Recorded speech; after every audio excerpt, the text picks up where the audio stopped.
안녕하세요. 크리스천 영상학교 운영하는 심목사입니다. 오늘은 크리스천 영상학교의 독특한 기도 자세에 얽힌 사연, 이런 점을 한번 생각해 볼게요. 영상학교에서 기도하는 모습을 본 사람들은 교회를 격동하며 부정적인 반응을 숨기지 않죠.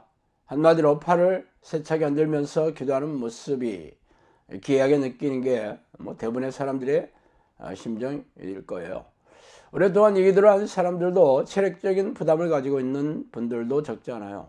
그래서 오늘은 영상학교에서 훈련하고 있는 독특한 기도 자세에 얽힌 사연을 말씀드리면서 이참에 체력적인 부담을 줄여주는 정확한 기도 자세도 덧붙여 말씀드리고 싶어요.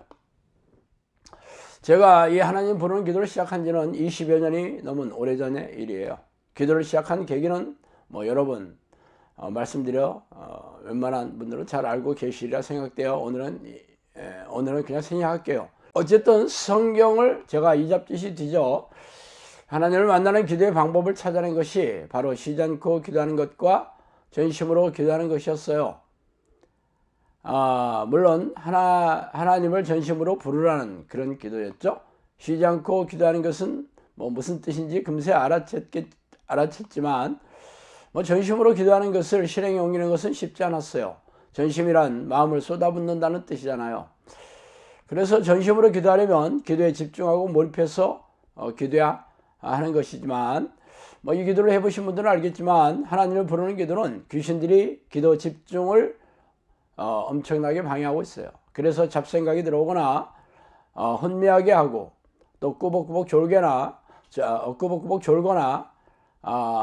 오래 기도하지 못하게 하여 시계를 자꾸 쳐다보다가 기도 자리에 일어나서기 쓰죠.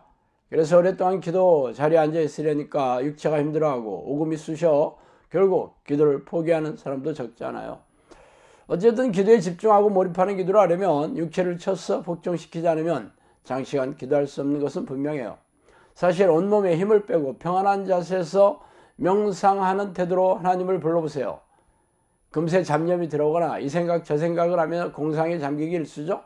그러다가 꾸벅꾸벅 졸다가 결국은 기도를 그만두게 되죠. 그래서 저는 간절히 기도하려면 몸에 힘을 주게 된다는 것을 깨닫게 되었어요. 처음에는 그래서 두 주먹을 불끈 쥐고 위아래 흔들면서 기도하거나 팔을 하늘 높이 쳐들고 기도하는 등 다양한 동작으로 힘을 주며 기도했습니다. 그러니까 잡념이 들어오는 게 확연히 줄어들고 집중이 잘 되기 시작했어요. 그러나 이 자세로 하루에 서너 시간씩 몇 년을 기도하면 팔이나 어깨, 목 등에 근육통이 생기고 엘보가 생기고 그래서 너무 고통스러워서 기도할 수 없게 됩니다. 저도 이렇게 몇 년 기도하자 팔꿈치에 엘보가 생겨 도저히 팔을 들 수가 없게 되었으며 기도할 때 적지 않은 체력적인 부담으로 기도하는 게 참 무서워지기도 했어요. 그래서 최소한의 힘으로 장시간 기도할 수 있는 자세가 필요했으며 또한 오랫동안 힘을 주어도 근육통이 생기지 않는 그런 부작용이 없는 자세를 고민하게 되었죠. 그렇게 많은 시행착오를 거치면서 지금의 자세를 완성하게 되었습니다. 자, 온몸에 힘을 주려면 힘의 중심이 바로 허리, 즉 몸통이죠. 그래서 몸통에 힘을 주어야 모든 근육을 긴장시켜 기도에 집중하게 됩니다. 그래서 저는 다리를 펴서 발목을 꼬아 힘을 주고 팔을 최대한 몸에 붙인 상태에서 어깨와 상박근을 이용해 짧게 흔드는 것이 탁월한 효과가 있다는 것을 알게 되었어요. 솔직히 팔을 허벅지나 옆구리에 붙이고 기도하기 시작한 이유는 제가 팔꿈치의 엘보로 인해 통증으로 도저히 팔을 들 수가 없어서 자연스레 허벅지에 붙이게 되었죠. 또한 다리를 펴서 발목으로 양다리를 꼰 상태에서 적당히 힘을 주면 어깨로만 힘을 주어 흔드는 것에 대한 체력적인 부담이 분산되어 적은 힘으로 몸통에 힘을 주게 될 수 있더라고요. 또 다른 방법은 숨을 크게 들이쉬고 입을 조금 벌려 천천히 내쉬면서 자연스럽게 이렇게 숨이 내쉬게 되면 당연히 배가 이렇게 쪼그러지게 해야 되잖아요. 그래서 몸통 근육을 힘을 주게 돼서 긴장시키게 됩니다. 그래서 이 방식이 복식 호흡처럼 보이기도 하긴 해요. 어쨌든 들숨을 크게 쉬고 날숨을 천천히 내뱉는 호흡을 하면서 기도하니까 어깨에 힘을 줘 흔드는 방식과 동시에 하게 되면 시너지 효과로서 최소한의 힘으로 장시간 몸에 힘을 줘 간절히 기도하는 자세를 완성하게 되더라고요. 물론 처음에는 두 가지 자세를 동시에 하는 것이 쉽지 않은 노릇이죠. 그래서 먼저 팔을 붙이고 어깨를 흔들면서 몸통에 힘을 주는 자세를 어느 정도 한 후에 다음에는 이렇게 숨을 크게 들이쉬고 천천히 내쉬는 그런 호흡하면서 기도하는 자세를 해보시기를 권면합니다. 그러나 처음에 하시는 분은 생소한 동작이라 이런 모습으로 기도하는 게 여간 어렵지 않다고 생각하시는 분들도 있어요. 그러나 평생 하루에 몇 시간씩 기도해야 한다고 생각하면 처음부터 좋은 자세의 습관을 들여 기도하는 게 좋지 않겠어요? 현대 교회에서는 기도하는 방식은 새벽기도나 릴레이 기도, 작정기도, 금식 기도 등의 희생적으로 기도하는 것에 초점을 맞추고 있잖아요. 그러나 이런 기도 방식은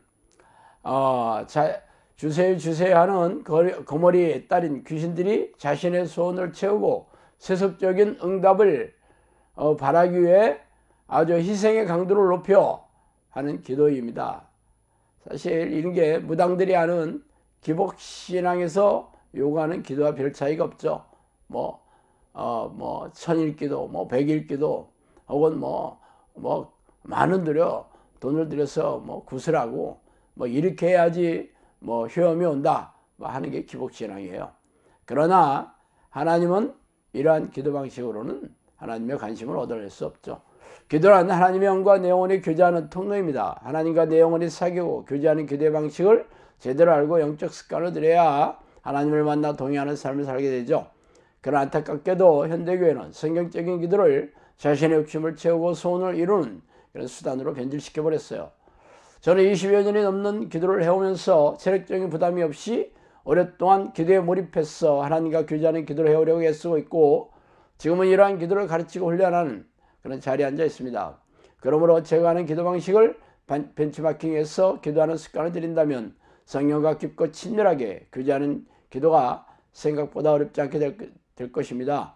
그러나 여전히 자신이 원하고 좋아하는 기도 방식을 고집한다면 제가 20여 년 동안 수많은 시행착오를 해왔던 것을 본인도 똑같이 각오해야 되겠죠. 저는 성령님으로부터 이러한 기도 방식을 개발한 것을 기뻐한다고 칭찬을 받은 바도 있어요. 그리고 영성학교를 열고 많은 이들에게 이 기도 방식을 훈련시켜 적지 않은 열매를 맺고 있는 중이기도 합니다. 그러므로 여러분도 이미 검증된 저희 기도 방식을 습관들여 성령과 동의하는 삶을 살다 영원한 천국에서 행복하게 살기를 바람하지 않아요. 또 다음 카페 크리스천 영성학교 게시판에는 제가 기도하는 모습을 동영상으로 올려놓고 있으니까 참고하시기 바랍니다. 자, 오늘은 여기까지 하겠습니다. 감사합니다. 너희가 하는 사역은 이례적인 사역으로 귀신 축출 사역을 포함해서 귀신들의 활동성을 알리는 사역이다. 오래전 평신도 시절에 저는 영적 세계와 귀신의 존재에 대해 호기심이 적지 않게 있었어요. 그러다가 하나님의 부르는 기도를 시작한 지 10년이 지난 어느 날 천사라고 자신의 신분을 밝힌 영이 저를 찾아오는 것을 시작으로 영적 세계에 걷잡을 수 없이 빨려 들어갔죠. 책에서 소개한 25가지의 사건들은 사실 빙산의 일각이에요. 귀신들은 입을 통해서 음성으로 말하기도 하며 누군가가 귀에다 대고 말해주는 것처럼 영음으로 말해주기도 합니다. 또한 사람 안에 잠복하여 뇌를 장악하고 조종하고 모든 신체 기관을 움직일 수도 있어요. 물론 대부분의 귀신들은 자신의 존재를 감쪽같이 속여 숨어서 조종하지만 말이죠. 귀신들이 잠복하여 들어가 있는 정신질환 환자들에게서 귀신을 쫓아내면서 정신질환과 고집병을 취하면서 제 주장을 증명해오고 있습니다. 그동안 저를 찾아온 사람들은 전부 교회를 열심히 다니는 교인들이었으며 그들은 자신이 다니는 교회에서의 문제를 해결할 수가 없어 전전긍긍하다가 저를 찾아오느라고 말하더라고요. 성경은 우리가 사는 세상의 왕이 사탄이고 악한 영들이라고 선포하고 있지 않습니까? 그들은 놀라운 위력과 능력으로 죄의 덫을 놓고 유혹해서 죄인으로 만들어 생명과 영혼을 사냥하는 섬뜩한 놈들이라고 밝히고 있습니다. 그래서 예수님은 죄를 부추기고 죄인으로 만드는 이놈들과 피 터지게 싸워 이기는 사람들만이 생명책에 이름이 지어지지 않을 것이라고 말씀하시지 않아요? 그러므로 귀신들의 정체와 공격에 무지한 교인들은 속아서 포로로 잡혀 있으며 이 땅을 떠나면 지옥불에 던져질 운명의 셈이죠. 종말의 시간이 가까울수록 악한 영들은 더욱 날뛰면서 교인들에게 불행과 고통을 줘 영혼과 생명을 사냥하고 있는 이때 성령께서도 귀신들에게 고통받고 있는 하나님의 백성들에게 귀신들의 정체와 공격을 알리고 이들과 맞서 싸워 이기는 정형산을 양육하라는 성령의 명령의 일환으로 이 책을 쓰게 되었어요. 그러므로 당신도 이 책을 통해 귀신들의 정체와 공격을 잘 알고 영생을 준비해야 하지 않겠어요. 정신을 바짝 차리고 영적 전쟁을 준비하지 않는 사람들은 죄다 이놈들의 포로가 될 것이라는 것을 명심하기 바랍니다.